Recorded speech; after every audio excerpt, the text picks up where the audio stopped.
morning, students. I'm Shrimal, Assistant Professor of English, Government College, Manglana. Today, we are going to take up Selected Snobberies by Aldous Huxley. This essay is meant for the students of BA Part 2. In this essay, we will study what is snobbery, how many types of snobbery, and why people behave like snobs. Let's begin. The first thing that must be clear on the outset is that what is a snob? Dear students, you understand that a person who thinks he or she is better than somebody of a lower class and who admires people who have a high social position is called a snob. You know, snob is almost synonymous with the word highbrow or braggart. Let's begin.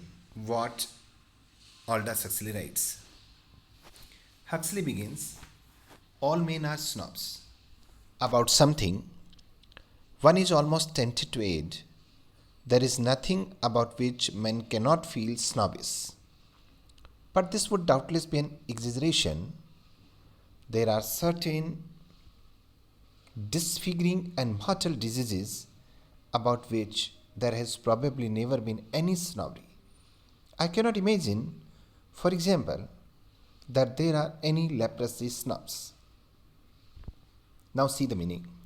He says that each and everyone is snob about something. Even when you don't know that you are snobbish, you behave just like a snob. In the matters you don't know about. For example, if you put on clothes in which you want to appear just typical of yourself or just different from others, then you are snobbish. And that's why he says all men are snobs about something. One is almost tempted to it. If you think what are the areas in which one can behave just like a snob, then Huxley makes it very clear that each and everything in your life can be in a certain way snobbish. And that's why he says one is almost tempted to add there is nothing about which man cannot feel snobbish. And each and everything in the world can make you feel like a snob. But this would doubtless be an exaggeration. And again, he says that if I say that each and everything in the world can make you feel just like a snob, then it would definitely be an exaggeration, because there are certain disfiguring and mortal diseases. Disfiguring means to deform your shape, to deform your face. There are so many things that deform or make ugly your face, and if one becomes ugly, one cannot feel snobbish in that way. And that's why he says there are certain disfiguring and mortal diseases which are mortal, about which there has probably never been any snobbery. About two things he says one cannot feel snobbish. One is a disease which is mortal, and the other is deforming the face of someone. I cannot imagine, for example, that there are any leprosy snobs. Huxley says that he cannot imagine that there are any leprosy snobs. You know what is the meaning of leprosy?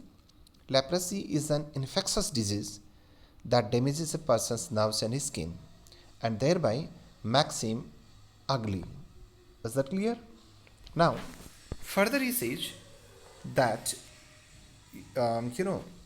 more picturesque diseases, even when they are dangerous, and less dangerous diseases, particularly when they are the diseases of the rich, can be and very frequently are a source of snobbish self-importance. Now you see more picturesque diseases. It means some diseases which are really very attractive, even when they are dangerous and less dangerous. Either they are dangerous or they are less dangerous. People feel that they are a source of snobbery because they are usually found in the rich people. And that's why he says more picturesque diseases, meaning more attractive diseases, even when they are dangerous, either they are dangerous or less dangerous diseases, particularly when they are the diseases of the rich, can be and very frequently are source of snobbish self-importance. Was that right? People feel snobbish about them because they are found in the rich people. Then he says, I have met several adolescent consumption snobs who thought that it would be romantic to fade away in the flower of youth, like Keats and Mary Basket Save. Alas, the final stages of the consumptive fading are generally a good deal less romantic than these ingenuous young tubercle snobs seem to imagine. To anyone who has actually witnessed these final stages, the complacent poeticizings of these adolescents must seem as exasperating as they are profoundly pathetic. What he says? He says, I have met several adolescent consumption snobs. He has come across in his life so many people, so many young people who are suffering from tuberculosis, and they feel that their disease, that is tuberculosis, makes them snob. In the same way, as this disease, ultimately devoured John Keats and Mary Basket Save. You know who was John Keats? He was a great romantic poet, and he died of tuberculosis in the year 1821. Then Mary Basket Save, she was a Russian artist who lived, worked, and died in Paris at the age of 25. She also suffered tuberculosis and she died of tuberculosis. Therefore, these young people feel snobbish just because of the disease, and they compare themselves with John Keats and Mary Basket Save. Alas, but unfortunately, the final stages of the consumptive fading are generally a good deal less romantic. The final stages of their life, when tuberculosis is devouring them or killing them, seem to be less romantic because they have to face harsh realities of life. They have to feel the pain and trauma of the disease. Then these ingenuous young tubercle snobs seem to imagine. Ingenuous, simple. These simple, sincere, and honest people feel that tuberculosis is less painful, but when the disease reaches its final stage, it becomes really very painful. To anyone who has actually witnessed these final stages, and a person who has seen a person suffering from tuberculosis in the final stages, the complacent poeticizings of these adolescents must seem as exasperating as they are profoundly pathetic. Then the complacent, self-satisfied. Complacent means self-satisfied. Poeticizing means appreciation of these young people must seem as exasperating. Exasperating means annoying. If a person has come across someone who is suffering from tuberculosis and he has seen it, he has seen him, he has experienced the pain, the trauma, and the problems of that person, then he believes that the people who are praising, appreciating the snobbery of tuberculosis are really fools.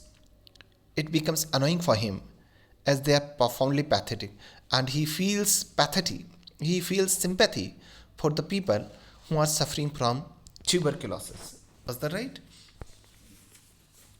After it, he writes, in the case of those commoner disease snobs, whose claim to distinction is that they suffer from one of the maladies of the rich, exasperation is not tempered much sympathy. He says, in the case of those commoner disease snobs, in the situation of the common disease snobs and who feels that they are suffering from a disease that is typically found in the rich people, whose claim to distinction is that they suffer from one of the maladies. Maladies means disease of the rich. He says that a common person who believes that he is suffering from a disease that is commonly found in the rich people and therefore he feels snobbish about this disease, is exasperation is not, in that case, exasperation is not tempered much with sympathy. Exasperation means annoyance. Annoyance is not tempered, is not abated, is not lessened much sympathy. In that case, our annoyance is not lessened much sympathy. That is, our annoyance is more than our sympathy. Is that right? Further he says, people who possess sufficient leisure, sufficient wealth, not to mention sufficient health, to go traveling from spa to spa, from doctor to fashionable doctor, in search of cures from problematical diseases, which, insofar as they exist at all, probably have their source in overeating, cannot expect us to be very lavish in our solitude and pity. Is that right? People who possess sufficient leisure, people who have leisurely time, sufficient wealth, who have wealth enough, not to mention sufficient health, and who are healthy enough to go traveling from spa to spa. And even in that case, they are moving from here and there, from one spa to another spa, from doctor to fashionable doctor, from one doctor to another doctor, in search of cures from problematical diseases. And why are they traveling? They are traveling to find out a cure from a disease which is problematical. And the writer says that insofar as they exist at all, if they are suffering from any disease at all, probably have their source in overeating, then the reason for that disease is their overeating habit. They are not suffering from any particular disease. That disease has its roots in their overeating. Cannot expect us to be very lavish, and such people cannot expect us to be very lavish. Lavish means generous in our solicitude and pity. Solicitude means caring. Such people cannot make us generous in our care and pity about them. This is right. This is about the snobbery, and in particularly we have dealt today with the snobbery related to diseases. In the next lecture, we will take up other types of snobbery. Till then, happy reading. Enjoy this reading. Thank you.